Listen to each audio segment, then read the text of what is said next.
जय हिंद। तो आइए आज हम आपको बायोलॉजी के शुरू से स्टार्ट करके आपको इसमें इस सेशन इस वीडियो इस क्लास में आपको बायोलॉजी का स्टार्टिंग पॉइंट से पढ़ने को मिलेगा, सीखने को मिलेगा। तो चलिए स्टार्ट करते हैं, ज़्यादा समय के लिए तो नहीं होगा। तो चलिए स्टार्ट करते हैं बायोलॉजी शुरू से। देखिए जीव विज्ञान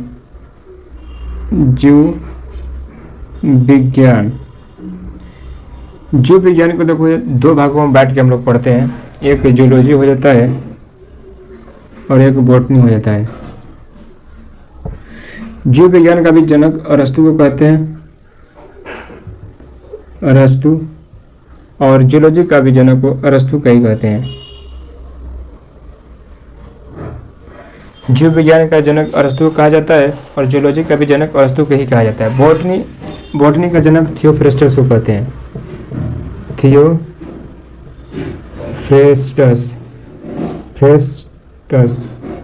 थियोफ्रेस्टस को कहते हैं। थियोफ्रेस्टस को बॉटनी का जनक कहते हैं।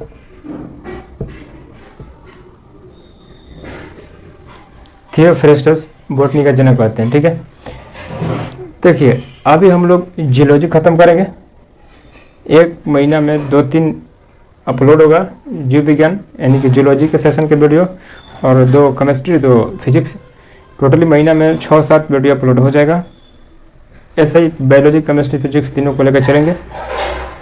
जब ख़त्म हो जाए उसके बाद में जैसे जियोलॉजी ख़त्म होगा बॉटनी स्टार्ट कर देंगे।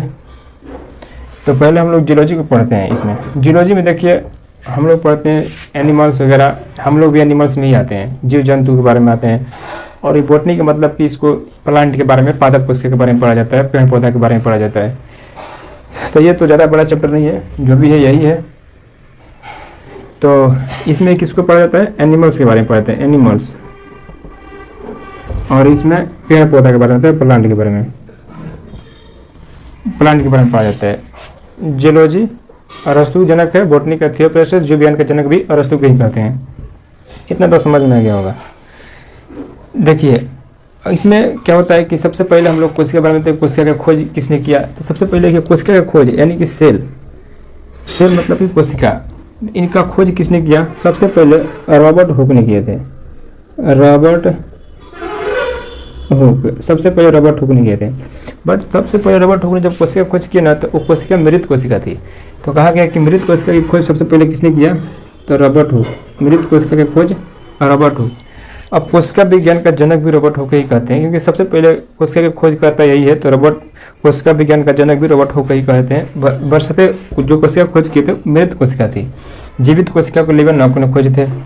लिवन हॉक मतलब कि लाइफ से याद करिए, लाइफ मतलब कि जिंदा कोशिका खोज लिवन हॉक। और लिवन हॉक या मृत कोशिका, जीवित कोशिका यहीं पर लिखते हैं। जीवित कोशिका खोज लिवन हॉक है, लिवन हॉक जीवित कोशिका खोज लिवन हॉक किए थे। जीवित कोशिका खोज लिवन हॉक किए थे। अब कोशिका हमारा शरीर में पूरा बना हुआ है, हमारा शरीर पूरा कोशिका का बना हुआ है। ये एक सिद्धांत किसने दिया, तो स्लाइडेन स्वान ने दिए थे।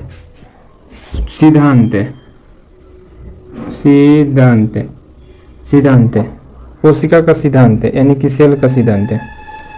स्लाइडेन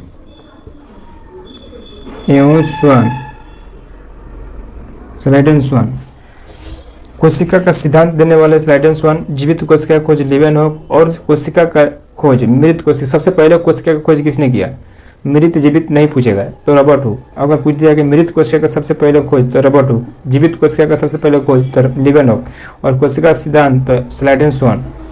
और कोशिका सिद्धांत हो गया। अब इसमें पढ़ेंगे सबसे छोटी कोशिका, सबसे बड़ी कोशिका, जीव में, मानव में सबसे लंबी कोशिका, उसके बारे में देख लेते हैं। इसको मिटा देते हैं।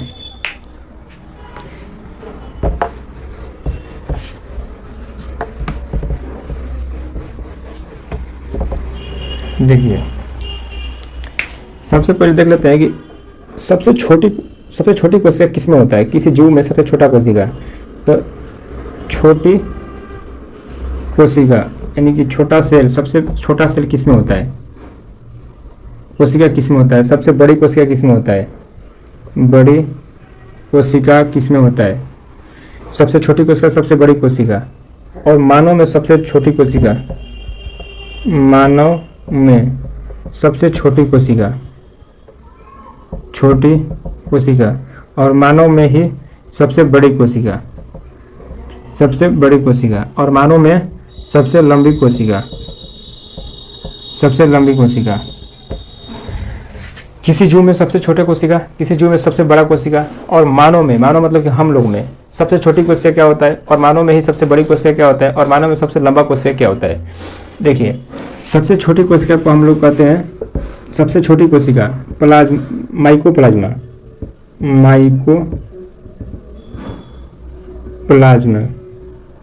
माइकोप्लाज्मा, सबसे छोटी कोशिका माइकोप्लाज्मा। सबसे बड़ा कोशिका शुतुरमुर्ग का अंडा होता है, जो कि इतना बड़ा होता है, शुतुरमुर्ग का अंडा, शुतुरमुर्ग का अंडा। उसमें कोशिका नहीं देख पाते हैं ना, उसका अंडा बड़ा होता है, उसमें कोशिका जो होता है माइक्रोस्कोप से ही देखने को देख सकते हैं, ऐसे नमी आँख से नहीं देख सकते हैं, तो माइक्रोस्कोप से ही कोशिका को देखने को मिलता है। और शुतुरमुर्ग का अंडा जो होता है बड़ा होता है, इसलिए उसको एक छोटा तरबूजा के समान होता है शुतुरमुर्ग का अंडा, शुतुरमुर्ग का अंडा, शुतुरमुर्ग का अंडा। मानव में सबसे छोटा कोशिका क्या होता है? स्पर्म होता है, स्पर्म, यानी कि शुक्राणु, हिंदी में कहते हो शुक्राणु, शुक्राणु। और मानव में सबसे बड़ा कोशिका क्या होता है? ओवम होता है, ओवम होता है, यानी कि शुक्राणु, यानी कि इसमें होता है अंडाणु, इसमें अंडाणु होता है। ओवम यानी कि अंडाणु, सबसे बड़ी कोशिका। सबसे लंबी कोशिका क्या होता है? न्यूरॉन, न्यूरॉन यानी कि तंत्रिका, तंत्रिका। देखिए, किसी जीव में सबसे छोटा कोशिका माइक्रोप्लाज्मा, माइक्रोप्लाज्मा। सबसे बड़ा कोशिका शुतुरमुर्ग का अंडा हो जाएगा। मानव में सबसे छोटा कोशिका स्पर्म यानी कि शुक्राणु हो जाएगा। मानव में सबसे बड़ा कोशिका ओवम यानी कि अंडाणु हो जाएगा। मानव में सबसे लंबा कोशिका न्यूरॉन यानी कि तंत्रिका हो जाएगा। न्यूरॉन मतलब कि लंबी कोशिका न्यूरॉन होता है। अब इसके आगे देखते हैं।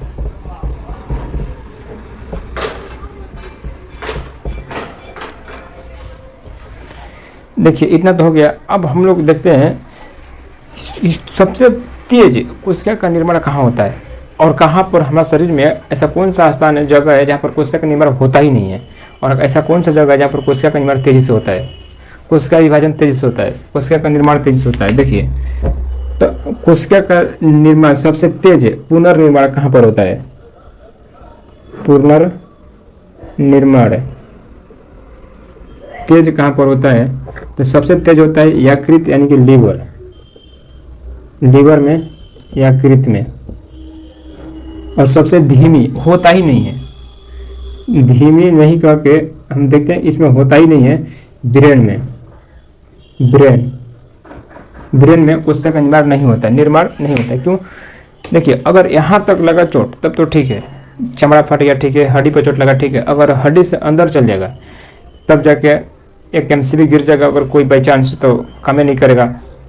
ऐसे करके देखते होंगे कोई चलता है, देखते हैं कभी कभी किसी का कपार फट जाता है तो कभी कभी खून जम जाता है। जब खून जमता है तो जगह अपना थोड़ा सा बढ़ा लेता है। जगह बढ़ाने के बाद क्या होता है कि जो हमारा अंदर का ब्रेन है उसका एमसीबी एक आध गिर जाता है। जब एक आध एमसीबी उसे गिर जाता है तो क्या होता है कि ऐसे करके चलता है, कुछ काम नहीं करता, एक अंग साफा काम नहीं करेगा उसका। तो डॉक्टर क्या करता है, सबसे पहले ऑपरेशन करके उस खून को साफ कर देता है, ब्लड को निकाल देता है, तब जाके ब्रेन का जगह मिलता है, स्पेस मिलता है, तो अपनी जगह पर आता है, एमसीबी ठीक हो जाता है, तब आदमी का दिमाग काम करना चालू हो जाता है, क्योंकि एमसीबी गिर जाता है। इसलिए देखते हैं कि यहाँ पर चोट ना लगे। हमारा संविधान में लिखा है, आर्टिकल 21 में देखिएगा, आर्टिकल 21 में लिखा है प्राण एवं देह स्वतंत्रता, लाइफ एंड पर्सनल लिबर्टी, मतलब कि 21 में प्राण एवं देह स्वतंत्रता। हमारा संविधान कहता है कि किसी को मरने का अधिकार नहीं है, जीने का अधिकार है केवल, बस। इसीलिए संविधान के अनुसार, संविधान आर्टिकल 21 के अनुसार ये सीधा सरकार बताया है कि मरने का अधिकार नहीं है, जीने का अधिकार है। इसीलिए सरकार किसी को मरने नहीं देती है, और कोई मरता है तो उसको कानूनी कार्रवाई होता है। अगर जीवित पकड़ा जाता है तो मरने, अगर सुसाइड करने जा रहा है, अगर पकड़ा जा रहा है पुलिस के हाथों, तो उस पर उसको मतलब कि पुलिस के अंडर में लेते हैं, पुलिस अपने अंडर में।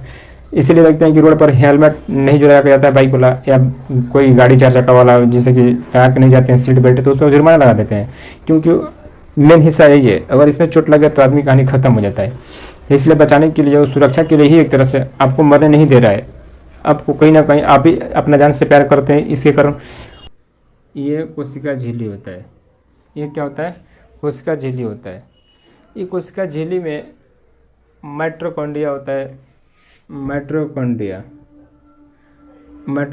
होता है, वेहिकल्स होता है, सेंट्रोसोम होता है, लाइसोसोम होता है, फिर वेहिकल्स होता है, फिर यहाँ पर इसको रोकने के लिए एंडोप्लाज्मिक रेटिकुलम, यहाँ पर स्मूथ टाइप का रहता है, यहाँ पर खुदरा टाइप का रहता है, इसको एंडोप्लाज्मिक रेटिकुलम कहते हैं। यहाँ पर राइबोसोम रहता है, राइबोसोम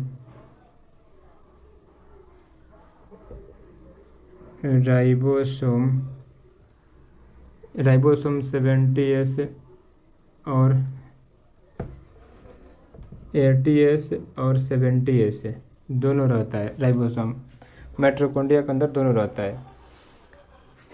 देखिए ये हमारा कोशिका झिल्ली है, ये कोशिका झिल्ली है, कोशिका झिल्ली।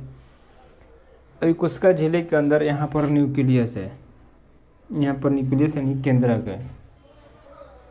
इसके अंदर पहले हम लिख देते हैं, तब इसके बारे में हम समझा देंगे बढ़िया से, ठीक है। इसके अंदर जीव द्रव्य भरा होता है, इसके अंदर जीव द्रव्य भरा होता है। ये एक दूसरे से लड़े ना, नहीं तो लड़ के पता चला कि लाइसोसोम इधर है, सब फाड़ जाएगा, सबको ब्लास्ट कर देगा। आत्महत्या की थैली कहते हैं लाइसोसोम को। तो जीव द्रव्य होता है ये। जीव द्रव्य क्या है इसके बारे में जानेंगे। राइबोसोम 80S 70S क्या है इसके बारे में जानेंगे, क्या करता है। माइटोकॉन्ड्रिया के बारे में पहले देख लेते हैं, पहले माइटोकॉन्ड्रिया के बारे में देख लेते हैं। देखिए माइटोकॉन्ड्रिया के अगर बड़ा स्कोप माइक्रोस्कोप से उसको बड़ा करेंगे तो बड़ा होगा। जैसे ही बड़ा होगा तो ये क्या होता है, इसका आंतरिक दीवार क्रिस्टल का बना होता है। इसका आंतरिक दीवार क्या होता है, क्रिस्टल का बना होता है। ये जो इसका आंतरिक दीवार है क्रिस्टल का बना होता है।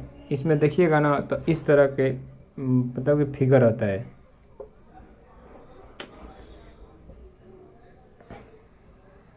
इस तरह का रहता है, इस तरह का रहता है। इसमें ही ईयर होता है, इसको क्रिस्टल कहते हैं। इसका दीवारों को माइटोकॉन्ड्रिया के दीवार को क्या कहते हैं, क्रिस्टल कहते हैं, क्रिस्टल कहते हैं। माइटोकॉन्ड्रिया खोज किसने किया था, तो अल्टमैन किए थे, अल्टमैन। माइटोकॉन्ड्रिया खोज किसने किया था, तो अल्टमैन किए थे। इस तरह का माइटोकॉन्ड्रिया में फिगर बना होता है, इस तरह क्रिस्टल होता है। ये क्रिप्स साइकिल, इसमें ऑक्सीशोषण होता है, O2 ऑक्सीशोषण, ऑक्सीशोषण होता है। इसमें ऑक्सीशोषण होता है, माइटोकॉन्ड्रिया में ऑक्सीशोषण होता है। और ऑक्सीशोषण होता है तो इसमें क्या होता है, क्रिप्स साइकिल होता है, Krebs cycle, Krebs cycle, Krebs cycle होता है। एक जब क्रिप्स साइकिल होता है, क्रिप्स साइकिल से ही 38 ATP का निर्माण होता है, 38 ATP का निर्माण होता है। क्रिप्स साइकिल होता है। इसमें माइटोकॉन्ड्रिया खोज अल्टमैन। माइटोकॉन्ड्रिया का आंतरिक दीवारों को क्रिस्टल कहते हैं। माइटोकॉन्ड्रिया ये करता है, ऑक्सीशोषण करता है। माइटोकॉन्ड्रिया के अंदर ही क्रिप्स साइकिल होता है। क्रिप्स साइकिल से ही 38 ATP का निर्माण होता है। 38 ATP मिलकर एक ग्लूकोज का निर्माण करता है, एक ग्लूकोज का निर्माण करता है, एक ग्लूकोज का निर्माण करता है, एक ग्लूकोज का निर्माण करता है। एक ग्लूकोज मिलकर कितना कैलोरी ऊर्जा उत्पन्न करता है, तो एक ग्लूकोज मिलकर 4.2 किलो, 4.2 किलो कैलोरी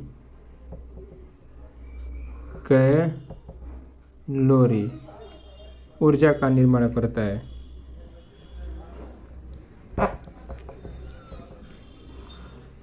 ऊर्जा का निर्माण करता है। देखिए माइटोकॉन्ड्रिया का आंतरिक दीवार को क्रिस्टल कहते हैं। माइटोकॉन्ड्रिया इधर है। माइटोकॉन्ड्रिया को जब माइक्रोस्कोप से बड़ा करेंगे तो इस तरह से देखा जाएगा। उसके अंदर ये इस तरह का भाग रहेगा, इसको क्रिस्टल कहते हैं, आंतरिक दीवार को क्रिस्टल कहते हैं। माइटोकॉन्ड्रिया के अंदर ही 70S राइबोसोम होता है, क्योंकि इसका सहायता करने के लिए होता है। ये राइबोसोम 2 होता है, एक 80S एक 70S। 70S इसमें पाया जाता है, यहाँ पर 80S 70S दोनों पाया जाता है राइबोसोम में, बट माइटोकॉन्ड्रिया में 70S पाया जाता है, क्योंकि इसको एडवांस ऊर्जा की ज़रूरत पड़ती है इसलिए।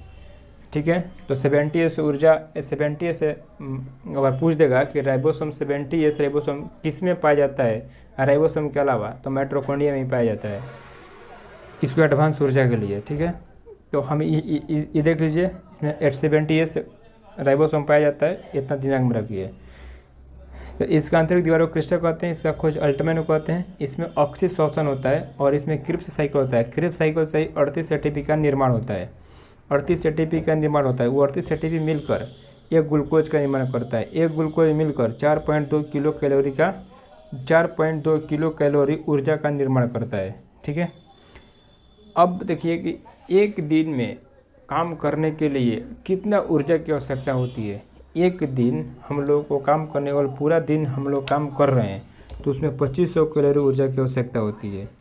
1 डे वर्क करने के लिए, काम करने के लिए 2500 कैलोरी 2500 कैलोरी ऊर्जा की आवश्यकता होती है। 2500 कैलोरी ऊर्जा की आवश्यकता होती है। ठीक है, तो ये माइटोकॉन्ड्रिया के बारे में समझ गए, अल्टमैन सब खोज किए थे। यहाँ तक क्लियर हो गया। चलिए इसको मिटा देते हैं, क्योंकि अब इसके बारे में देखना है क्या क्या ये सब करता है।